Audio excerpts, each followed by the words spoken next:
I'm part of many different cultures, but for this project, I've decided to speak about a culture that I've been a part of for the last 5 years.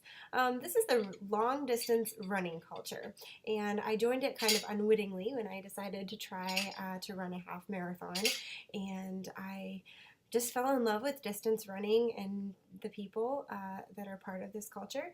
And since then, I've done numerous half marathons, marathons, and even an ultra marathon. I'm wearing some of my favorite medals. This one right here is the Indy Mini medal. I just finished my fourth Indy Mini. My husband and I do it every year on our anniversary, which happens on the same weekend.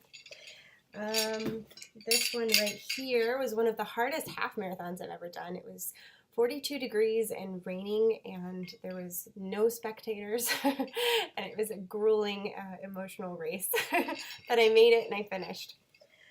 This one right here is the St. Jude Memphis Marathon. I raised money for St. Jude's Children's Hospital in Memphis, and during this marathon, mile, I think it was 7 or 8, we got to run through the St. Jude Hospital campus, and the patients and their families were actually out on the sidelines cheering for us, so that was really an amazing experience. This one right here happened last year. This is the Carmel Half Marathon. And this was my fastest time for a half marathon. I ran a 9:56 pace, and I trained pretty hard for that, so I'm pretty proud of this one. And then this one is a medal from the longest race I've ever done. This is the Skydive Ultra, and what's cool about this race is not only that you run through the Florida Everglades, it's also a trail run, and you also start by jumping out of an airplane. And so that was a really cool race. I did that one for my 26th birthday. So let's talk a little bit about what running culture, the uniqueness of running culture, and what some of the jargon and dietary customs that we have. Running language can seem strange for those not used to it.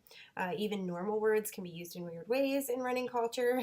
For example, we've got things like negative splits. That's when a runner increases his pace each mile during a training run and ends with the last mile being the fastest. It's a speed training method. Words like Hoka or Ultra, those are shoes that are really, really common. That's like Nike to a runner, and they are shoes that are specially designed for distance running to help absorb the impact on your joints.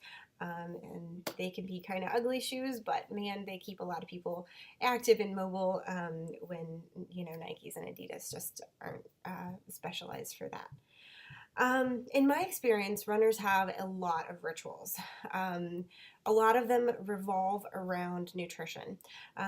Most runners have a very particular race day nutrition plan. Breakfast is incredibly important. Any deviation from that plan, whether it's, you didn't drink enough coffee or you had too much toast, any deviation makes a runner uncomfortable because that can mean that you're either too hungry or too full during a race. Your bowel habits can be off, and all of that can kind of have an effect on the race and your time. A lot of runners are kind of superstitious, and they use a special shirt or special shoes, socks, race pins for their bibs when they're trying to PR or for certain races. So there's a lot of little, fun superstition stuff that goes along with running culture. As for holidays and celebrations, running culture doesn't really have its own, but we do have our own ways of celebrating regular holidays. So, you think about it, Memorial Day, 4th of July, Thanksgiving, there's all kinds of races that are associated with holidays, and runners usually get involved either by volunteering or by running the race and raising money for community events. Like I mentioned before, so diet and nutrition is huge to runners. One of the fun things that we do before a race is called carb loading, and the night before it's eating a kind of a higher carb dinner, and that gives us kind of a fast burning, it builds up your fast burning energy stores right before a long run, which can be really helpful when you're running 3 to 6 hours. We also have a particular nutrition pack that we carry with us. So each runner is different. A lot of runners use like energy gels. It's kind of a thick, high calorie substance with some like nutrients in there. I hate the texture of those, so I bring baby applesauce packets, actually, the little like go-go squeeze baby applesauce packets, and almonds. That's my thing, but that's a little more bulky to carry. So each runner kind of has to choose what they want to carry and how they want to eat. But on distance races, when you're running 3 to 6 hours at a time, you need to feed yourself every 45 minutes. As for clothes, runners are very, very choosy about their running clothes, especially their race clothes. Clothes have to be ideally chosen to avoid any kind of chafing. I mean, when you're doing a repetitive motion for multiple hours at a time, even a little tiny bit of fabric can get really irritating. It can actually, in my experience, like rub your skin till it bleeds, and so we're very cautious about which clothes we choose, and anything that any kind of friction that we can't avoid, we usually cover in something like Body Glide, which is a anti-chafe balm. You can also use Vaseline or certain types of deodorants, but this is really nice for giving your skin kind of an extra layer of protection. Runners follow instructions well. They respond to authority well, especially when they're race officials. When we're racing, you have to understand that race officials are the ultimate authority. If you don't listen to them, if you don't listen to the rules of the race, then you get kicked out of the race and you lose all of that hard work. And so that's just not worth it to runners. Runners are incredibly open, inviting, friendly people. We've all done things that we've been embarrassed by during runs. Running is just kind of a humbling experience.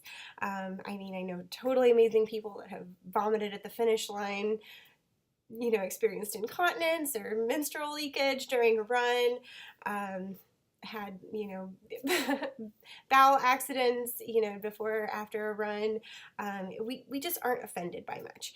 And we're okay with talking about our embarrassing moments and welcoming others into this community that's just very non-judgmental. Runners are pretty awesome at laughing at themselves because we've all been through stuff. Gender roles in the distance running culture are really amazing. There's very little comparison between each runner in distance running. So, for example, you can't really compare a woman, who runs 13 miles at a 6-minute pace to a guy who runs 30 miles at a 16-minute pace. The difference in paces and distances are so vast that it helps to eliminate some of the comparison and the competition between runners. So, I mean, this really helps for gender. It kind of erases gender roles. You have some women that are really fast, some women that are slow. Like me, I'm very slow, but I run very long distances. Whereas, I don't really compete with a guy that runs, a 5K at a 4-minute pace. Like, it doesn't compare, but we can both be runners together. And so that's really awesome. No gender is restricted or limited here. We're just all pushed to be the better version of ourselves. I introduced my children to running culture as soon as I could. They volunteer with me at races. We watch the Boston Marathon highlights together. To me, running is an amazing discipline that I want my kids to value, even if they don't want to be runners. I want them to see women and men who have pushed themselves to be the best that they can be.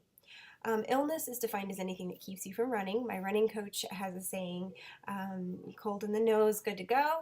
Cold in the chest, give it a rest. It just means that basically when the illness settles into your respiratory system, your lungs, that's when it's probably time to take a day off. Otherwise, runners are kind of expected to push through the minor pain, the PMS pain, the headache pain, even nasal congestion or nausea. There's really no taboos or a stigma attached to illness in running culture, but for the most part, runners are extremely healthy people, and so, we just, encourage everyone to do what works for them. So thanks for letting me introduce you to a culture that I've come to love. I hope that someday you can experience it too.